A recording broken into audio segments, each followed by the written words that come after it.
Last year, around £10 billion worth of NHS funding when people are fighting the encroachment of privatisation nationwide because they know that the NHS belongs to the people. And I want you to join me. Paying people a living wage means better productivity, better customer service. Serious, broad-based, 2-year campaign has now started. And the great rebellion is now. Sharir, Yeah, I'd be very happy. And Shappi for the NHS and.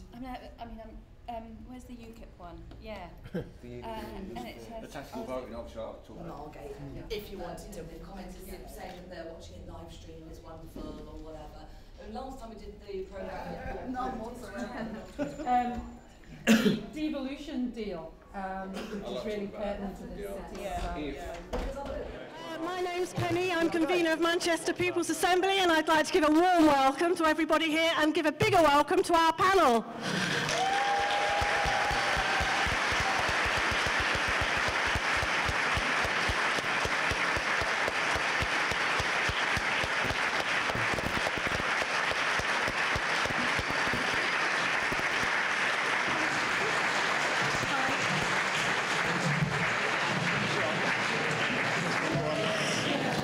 And here's the man himself, Billy Bragg. Thank you, Billy. Could I take a seat? It's okay? Or in the room.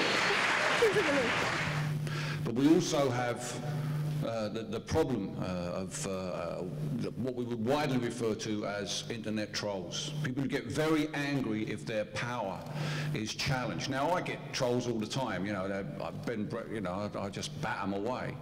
But, it's absolutely clear, for instance, young, intelligent, articulate women on the internet often get attacked by trolls, by trolls who are the absolute opposite of articulate, intelligent women, attack them on the internet. And I think we have to make sure that the place where we have these debates, it's safe for us all to say what we believe. We can't have people with progressive opinions be intimidated off of the internet, unable to express their views. I learn a lot. I'm 57 now. I'm not really in the debates as much as I used to be, but the way I keep up is I follow people on Twitter, I follow people on Facebook, and I find out about what is happening.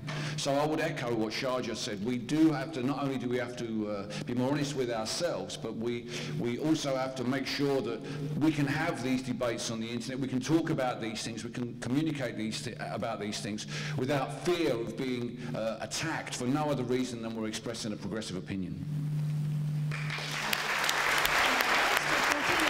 The world would be probably become a musician or a stand-up comedian. And do not be afraid to nail your colours to the mast, and do not be afraid that through your work, express yourself, express your political opinions. It will affect your ticket sales. It will. In a good way. It will, for you in a good way. Because it's interesting that it's comedians filling stadiums now, but whatever handbag those extra bums on seats might buy you won't ultimately make you happy. That's what I tell myself every day. Now that procedure cost the NHS, just for the equipment, £130,000, and when all the fees of the doctors, the hours and everything went in, it was estimated to be about £200,000. Now, I was told that it was only paid for because I was lucky enough to live in a certain London borough that would fund the operation. I was told if I lived in a different part of the UK, they would not fund the operation. Now there, I think you get what it can mean for people. We have the technology, we have the expertise, we have the most brilliant staff anybody could ever wish to meet, but sometimes the decision on whether you live or die is based on where you live. Now, in the 6th richest country in the world, that is unacceptable. Accept this bogus argument and correlation that you need to pay them more to get better people. No, you actually need to pay them less to get better people. Because guess what? They're not doing it for the money. They're not doing it for the bottom line. They're doing it for service to the people. I would advocate, although this is not party policy, so, in brackets, yes, I would advocate that the MP gets paid the average wage of the UK wage.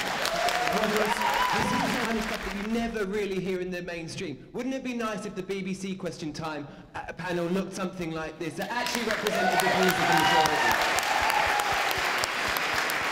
We've faced more than 5 years of attacks, relentless attacks against us. And according to the Tories, we've still got more than 60% of the cuts to come. We're just 2 months, or just a few weeks before the general election, and there's only one thing that's certain, and that one thing is this, that any government that gets elected is still going to remain committed to austerity. And that means that it's down to us to make sure that we create a movement that's big enough, that's impossible to ignore, that can force the kind of issues we've been talking about today into the mainstream agenda. And that means that after today, don't just go home and think, you know, I came along to a great event today, that was fantastic. We need every single person here to get involved with the Manchester People's Assembly, get involved with the People's Assembly near you, because we are going to call a major national demonstration just 6 weeks after the election on the 20th of June, to say that to any government, to the new government, that the movement against austerity is not going away. We're here to stay, and we're going to make sure that we're a thorn in the side to any government that remains committed to austerity.